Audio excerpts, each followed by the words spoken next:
one of the larger, or largest, I guess, larger, pieces of whale blubber blown to smithereens came down right on top of the car of a guy named Walt Omenhopper. And as much of this story is myth and legend as anything else for a lot of people out there right now, we are going to bring it to real, true life, and I've done this in two ways. One, I've got Walt Omenhopper on the line. Walt says there's a lot of the story that hasn't been told yet, that never really got out. So we're going to lay it out in excruciating detail for you shortly with Walt.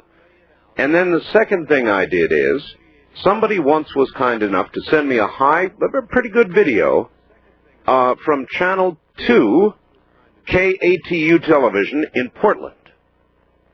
And I've wished and wished and wished there would be a way that I could bring you this. Obviously I can't give you the video, but Channel 2 can, and plans to. And I'll tell you about that. What they have done is given me permission to run the Channel 2 Portland report that ran oh so long ago, called A Whale of a Tale. And by the way, Channel 2 plans, here, I'll give them a plug, plans A Whale of a Tale as part of a great anniversary celebration to air. So you people in Portland, whatever you do, do not miss it. Wednesday, November 1st, in their newscasts at 5 and 6:30 and 11 p.m., with the series airing Thursday and Friday, November 2nd and 3rd at 5, 6:30, and 11. And the people up at Channel 2 were great, and they sent me permission to air the narrative part of the KATU story. So you're going to also hear that this hour. Now, up to the state of Oregon, where Walt Omenhopper, and I hope I've got that name right, continues to reside. Hi, Walt. How you doing? Is that you're still in Oregon, right? Yes. Even after all that occurred. That's a good place to live. You've been not an easy guy to find, and I've got to thank one of my listeners, maybe a friend of yours, who heard the talk about it on the show and supplied me finally with your number. How long ago, Walt, did this occur? I mean, it's myth and legend by now. 25 years, I think, this in November. In November? Yeah. Well, I guess that's why Channel 2 is doing the big special on it. 25 years ago. What in the world happened back then? I mean, we know this. I saw it on TV. A gigantic whale washed ashore where? In Florence, Oregon. Florence. On the coast. Uh-huh. And so somehow, I don't know where you entered the picture. I mean, did you see the whale, know about the whale before you? What happened, Art, is at that time I worked for a national company, and we had a plant here in Springfield, Oregon, and we were planning to build a kind of a satellite plant in the Florence area to utilize all the wood waste from the mills in that area down there. And why I went to Florence in the first place, we didn't want anybody to know we were down there. We were down there looking for property. Ah. So we didn't want it, you know how property goes. When they know you're looking for property, all of a sudden it becomes a lot more expensive. That's right. So we had been talking to Wilbur Chernick, who was the port commissioner at that time. I believe he's port commissioner again. He's been mayor since, and I believe he's the port commissioner. He's a hell of a nice guy. Ah. So I got the local air pollution guy, Vern Atkinson, and I had a realtor by the name of Art Wick and my 12-year-old son, and we had an appointment with Wilbur at 9 o'clock in the morning. So we got in a car, and we drove down to Florence, and we went to the port commissioner office, and I walked in and announced that we were there, and they said, well, Mr. Chernick isn't here. I said, what do you mean he isn't here? We have an appointment at 9 o'clock. Right. And we were, by the way, we were going to promote a port revenue bond. That's the reason we were working through the port commissioner. So I said, well, where is he? He says, well, he's out at the North Jetty. He says, there's a whale washed ashore out there. So when we got all the information, we said, well, what the hell, we're here. Let's go see the whale. Well, sure. Why not? So we drove on out there. It's quite a ways out there. And it was a large paved parking lot. And you can't see the ocean because there's a huge dune between the parking and the ocean itself. Ah. So we pulled into the parking lot, and there just happened to be one spot left. So we pulled the car in there, and we proceeded to walk and go up over top of this dune. And when we got to the top of the dune, you look down at the water's edge, and sure enough, there he was. It was a 20-ton sperm whale. 20 tons.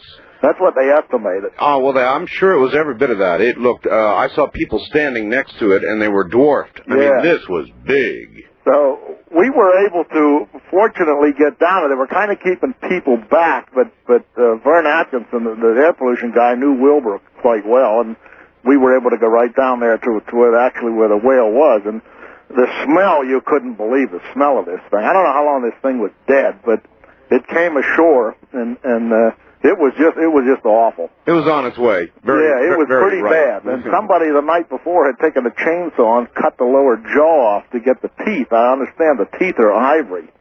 Oh, no kidding. Yeah, somebody had ripped off the whole jaw. So it was a mutilated 20-ton whale. Yeah.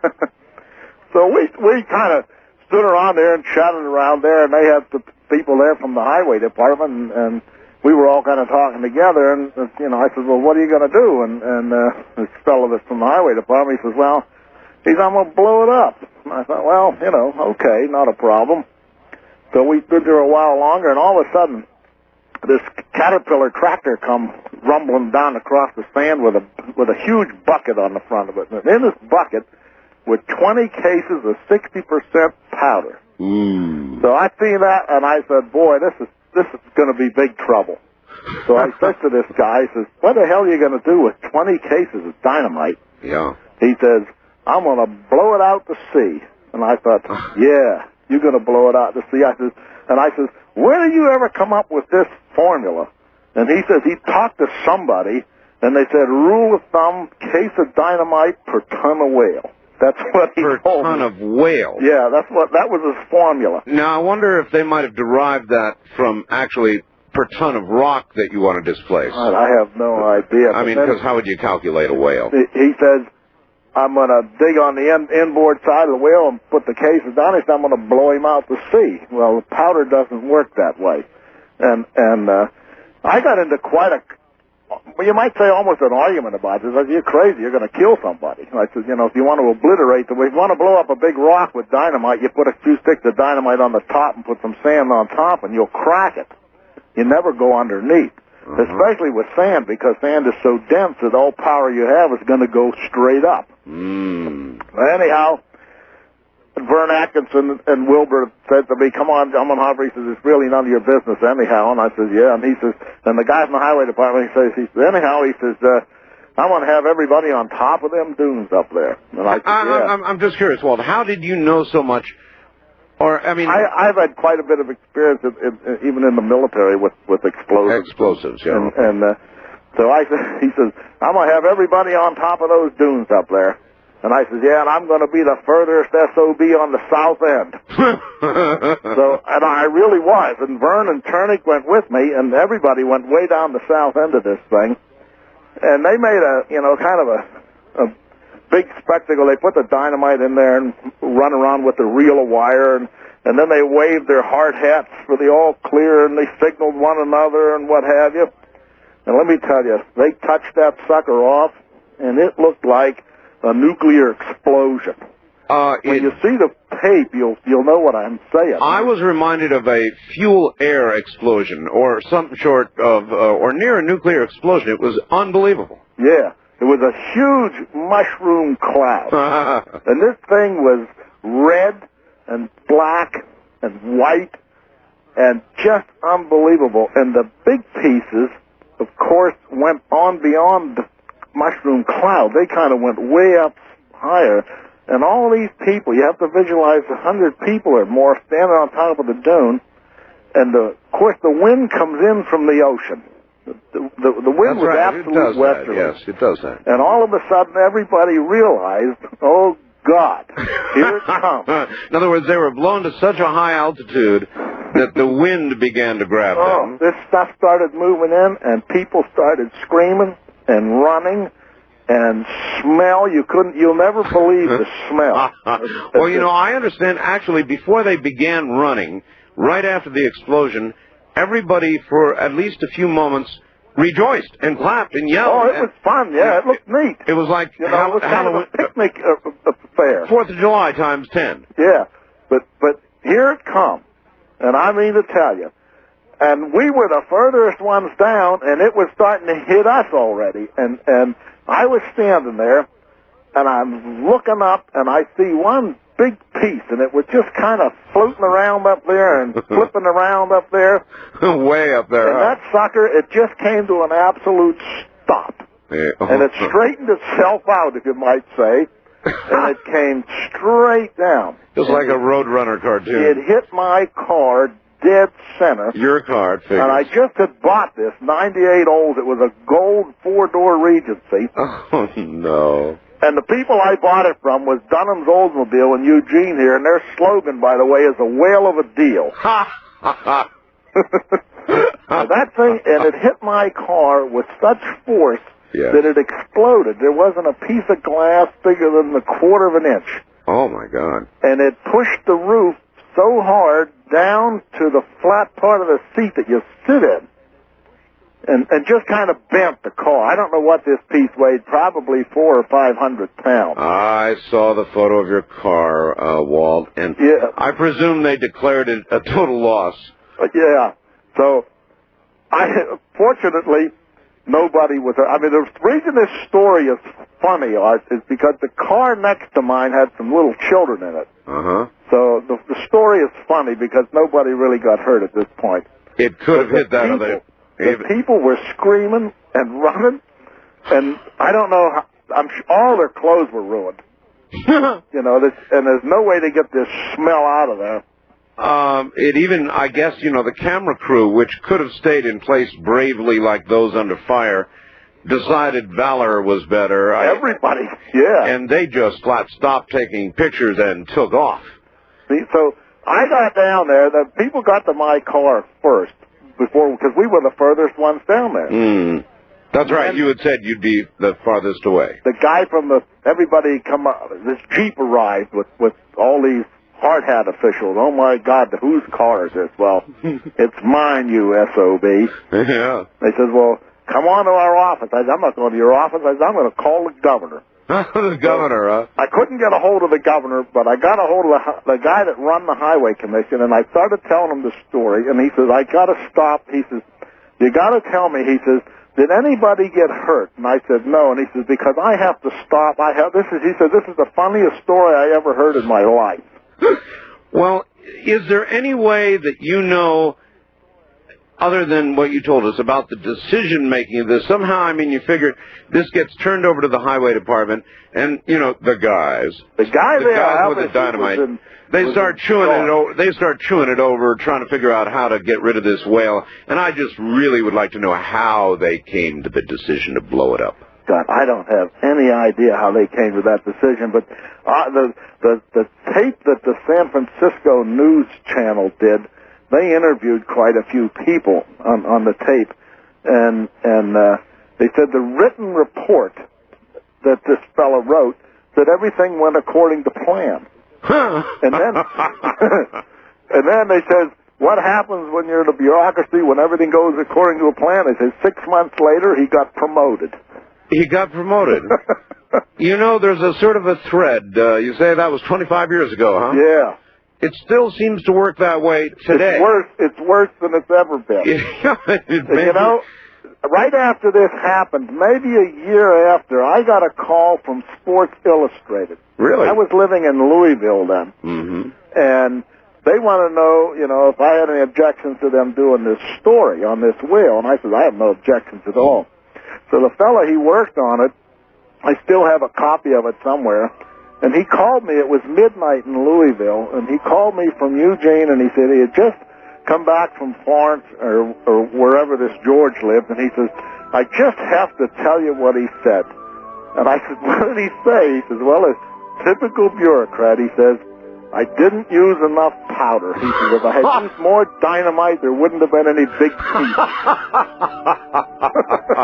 All right. It is the bottom of the hour, Walt. Hold on. When we come back, I've got a couple more questions for you, and I've got the Channel 2 rendition. It'll give everybody the flavor.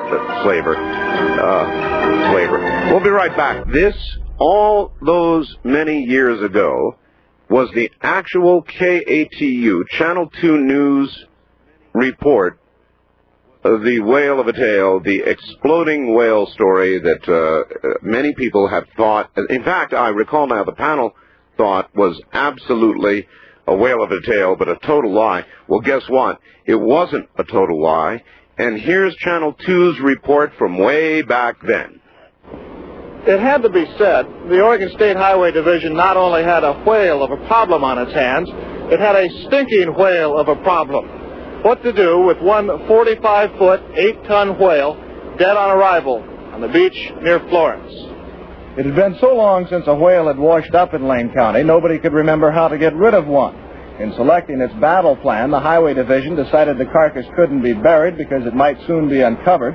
It couldn't be cut up and then buried because nobody wanted to cut it up, and it couldn't be burned. So dynamite it was, some 20 cases or a half-ton of it. The hope was that the long-dead Pacific gray whale would be almost disintegrated by the blast, and that any small pieces still around after the explosion would be taken care of by seagulls and other scavengers. Indeed, the seagulls had been standing nearby all day. As everything was being made ready, we asked George Thornton, the highway engineer in charge of the project, for his final observation. Well, I'm confident that it'll work. The only thing is we're not sure just exactly how much explosives it'll take to disintegrate this thing so the scavengers, seagulls and crabs and whatnot can clean it up. Is there any chance it might be more than a one-day job? If there's any large chunks left, and we may have to do some other cleanup, possibly set another charge. The dynamite was buried primarily on the leeward side of the big mammal, so as most of the remains would be blown toward the sea. About 75 bystanders, most of them residents who had first found the whale to be an object of curiosity before they tired of its smell, were moved back a quarter of a mile away. The sand dunes there were covered with spectators and land lubber newsmen, shortly to become land blubber newsmen, with a blasted blubber beyond all believable bounds. What's going on now on the screen is a countdown. 10, 9, 8, 7, 6, 5, 4, 3, 2, 1.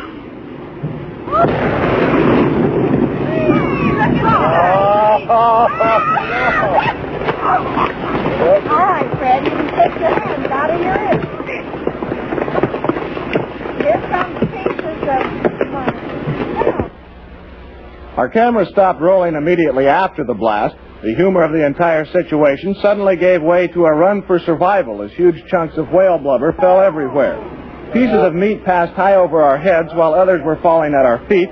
The dunes were rapidly evacuated as spectators escaped both the falling debris and the overwhelming smell.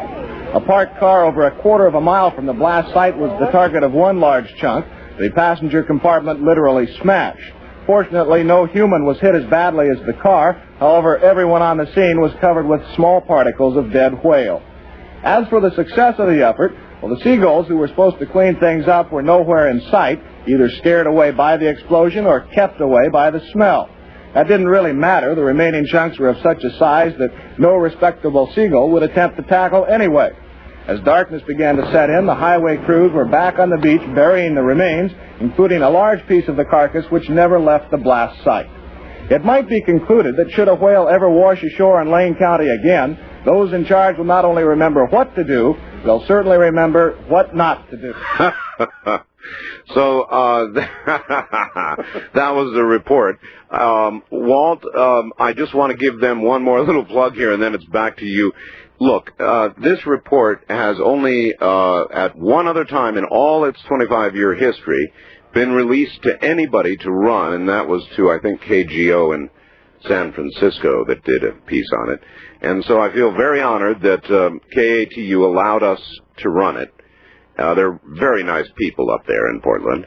And once again, you can see it for yourself, the video that goes with the report. If you're in Portland, It'll be Wednesday, November 1st in their newscast at 5 p.m. and 6:30 and then 11 as well. With the series airing Thursday and Friday, November 2nd and 3rd at 5, 6:30, and 11. So don't miss it. And thanks to Doug Brazil, the news director, and everybody else at KATU. It was a rare opportunity, and I'm glad we could provide it for you. Well, Walt, there it was. Sound familiar? You know, one thing that's always puzzled me about this is it's a known fact that if you get underneath the bureaucrats and get them all upset about something, you usually get an IRS audit. What I never could understand is how I was the only one who protested what this guy was doing. How the hell he ever directed that piece of whale to the top of my car, but he did it. Did you get audited? No. No? Did they promptly pay up? I mean, they paid me in 2 days. In 2 days? Yeah, I got a check in 2 days. I think what they were really afraid of, this thing had really made the newspapers and the AP wire service, and I had people from Germany send me the newspapers and relatives I have over there. And I think what they were afraid of is probably all these people could have sued them, at least for new clothes. When we got home, we had to rent a car to go home in. Yes. And it was cold, and we had to have all the windows down all the way home. That's how bad it was. Now, and when you Vern Atkinson, who is not living anymore, was a hell of a neat guy. It was so funny because he went in the garage and his wife came out and she made him strip naked in the garage and wouldn't let him in the house. Now, you're looking back at this and it's obvious you can laugh. But on the day that it actually happened, did people at that moment really see the humor in this? Or, I'm talking about the group that was actually there and had all this stuff falling on them. They probably weren't laughing. It wasn't funny at all, and it's absolutely amazing that no one was seriously injured. I mean, and that's what I tried to tell this guy when he was doing it, and when the port commissioner and Vern told me it was none of my business, this guy going to kill somebody, you know. And as luck has it, it turned out to be a funny story, but thank God. Indeed. Walt, I would like to submit just a few moments of questions from listeners. This is such a famous story that I thought I'd let you take a couple of calls. You willing to do that? Sure. I don't know what people would ask. It's all pretty self-explanatory, but we can find out. Wildcard line 2, you're on the air with Walt Omenhopper. Hi. Yeah, quick comment first. Do you know this is the first time isn't the first time something like this has happened? I think it was done once before. Right, Northern California. When I was in college in 1978, my professor told us about an incident in Northern California where they tried to blow a whale up. Same kind of thing. Where they tried? Yeah, it didn't, it just kind of splattered, he said. It wasn't quite a big show as what happened up in Oregon. Just kind of splattered all over the place, and the main carcass was still left. Has anybody, I'm curious, anybody come up with an actual good way to dispose of a whale? I saw at the end they sort of buried it in the sand? I think that's what they did in this case, too. It's just, It's an impossible situation. In other words, whales don't, would you say that, Walt, that whales don't really, well, it blew up, part of it blew up, but there was so much of it left. I think better than half of it was still intact. Then whales don't blow up easily. No. First-time caller line. You're on the air with Walt Omenhopper. Hi, John from Milwaukee. Yes. Turn your radio off, sir. Huh? Turn your radio off. It's off. Okay, good. Was there anyone that yelled, "There she blows"? I don't think so. Probably would have been a good idea. Okay, thanks. Was there any kind of countdown? The television supplied one, Walt. It was very dramatic. But was there any kind of countdown they did otherwise on the site? I don't think so. All I remember is them waving their hats at one, all clear. How about fire in the hole or something like that? Yeah, they should have yelled something. East of the Rockies, you're on the air with Walt Omenhopper. Hi. Hey, Art, how you doing? Walt. Okay. Good. Walt, now what about these environmentalists? Are all these guys going crazy because someone blew up a whale? Well, they would now, believe me. Biologists and everybody, and they weren't screaming holy That was back in the days back in the good old days. Let's put it that way. Today they would probably scream bloody murder. So there's no big protest when someone blew up a whale? No. Now, bear in mind, this whale had, as Rush would say, assumed room temperature to the point where it was hard to stay in the vicinity. So, I guess that's your answer. Where are you, sir? We're in Houston, Texas. Houston, all right. Yeah. I'm wondering about your book. Well, it's on the way. Are you going to get that second edition? It's in print now. Because I was wondering, what's the big advantage to the first edition? Well, listen, I don't want to go into that right now. No, you listen. Don't tell me to listen. Well, no. Well, all right, goodbye. I know who he is. He's the guy who calls and yells every morning. West of the Rockies, you're on the air with Walt Omenhopper. Hello. Hey, Walt. It sounds like a wild story there. I was trying to picture myself being in that scene. Oh, this is Bill from Olympia, in case anyone cared. And I'm trying to imagine watching this whale blow up and all this stuff coming down, and I'm trying to decide, what, do I run or do I watch stuff fall and dodge the big ones? That's a good point. In other words, running, you wouldn't see one coming at you. At least if you stood in one place and kind of dodged around a little bit, you'd have a... That's a good point, Walt.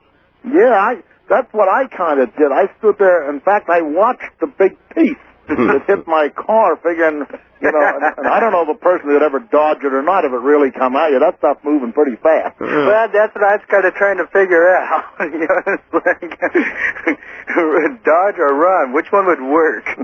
When you told it, Walt, thank you, caller, it kind of reminded me, I like Roadrunner cartoons, and I used to watch cartoons where things would go up, and you kind of pictured it as going way up and then sort of stopping and suspending for a moment. That's exactly what it did. As it reached its highest point, and then, of course, I suppose, then slowly it would seem from the ground that it would begin falling back toward you, that kind of deal. East of the Rockies, you're on the air with Walt Omenhopper. Hello. Yeah, what kind of car was that? It was a 98 Regency. A what? An Oldsmobile Regency. A Regency. A brand new one, too. Yeah. A brand new smelly Regency. Okay, thank you. Yeah, where are you, by the way? Oklahoma City. Oklahoma City, all right. Yeah, brand new one. That must have been heartbreaking. I mean, again, yeah, we can laugh now. But I know how you feel when you have a brand new car. There's nothing like it. It must have been heartbreaking. Actually, it was a pretty serious thing until after it was over. Then then it became funny when nobody was hurt. At the scene or later at home when you were laughing about it? Later at home. Uh-huh. Yeah. Wild Card Line, you're on the air with Walt Omenhopper. Hello. Hi, Art. Hello. Hi. Yeah, about that whale? Yes. The right thing to do is put a bar across the whale. Do what? A steel bar. A steel bar? Yeah, and put it across the whale. Yes. And then tie a rope and drag it out to sea. Then you blow it up. That's what they probably could have done. In fact, if I remember that time, there was a pretty good-sized tug in Florence. And if they had just got a big net or something and put around it and put some dynamite in it and drug it out a couple of miles and then touched it off. Well, see, that's why the only part of this story that I don't have and I wish I could get and I will pursue is the genesis of it. When these guys were sitting around, whether it was in an office or in a bar after work, whatever, how they came up with this. That would be good to know. Yeah. The minutes of the meeting where they planned it. Well, somewhere he got a rule of thumb. Case of dynamite per ton of whale. Per ton of whale. Did you spend a lot of time arguing with him that this was a idea? Well, I got cut off pretty quick, You don't argue with a bureaucrat when he's in charge. But I tried. In the interview, he seemed very confident. Very confident. Yes. Now, you must have seen that interview actually going on. Yeah. Oh, you did? So there he was. Yeah, he looked pretty proud. And his only attitude after all of this was over, reflectively, was that he had not used enough dynamite. That's what he told the guy from Sports Illustrated. West of the Rockies, running out of time. You're on the air with Walt Omenhopper. Hi. Hello. Hello? Art Bell. Yes, where are you? I'm in Redding, Northern California. All right. Hey, I have something I thought you might find interesting. Well, we've got a guest on. Are you listening? Well, actually, I've been away from the radio. Well, actually, then I've got to move on. Wildcard line, you're on the air with Walt Omenhopper. Hi. Hey, Walt, what's happening? Hey, Art, how are you? Well, I'm Art. He's caller. I'm aware. How are y'all this evening? Good. Fine. What's on your mind? Well, I was thinking of some same but different stories waiting on the line, and I recalled seeing some pictures of a friend brought back from Newfoundland one time. I don't know how long or far into the winter season you were in, but they had a sperm whale wash up in their town that was fresh dead, and the city made an activity out of utilizing every bit of the whale, as the old whalers did. The blubber, the bones, all for practical purposes. Well, I think this is just hazarding a guess, but Walt, from what you've told me of the condition of the whale, it's not something you'd carve up and take home for the dinner table. Yeah, it was pretty rank. I don't know how long the thing had been dead, but it was kind of gooey, you know. Oh, my God, gooey. That's gooey. Oh, that's awful. Well, listen, I don't know how to thank you, Walt. Well, that's great. You have helped actually verify what until now has been myth. So bless your heart for staying up with us, Walt. And something like that, of course, never would happen to somebody twice. But I'd be careful where I park. Okay. Take care, partner. See you later.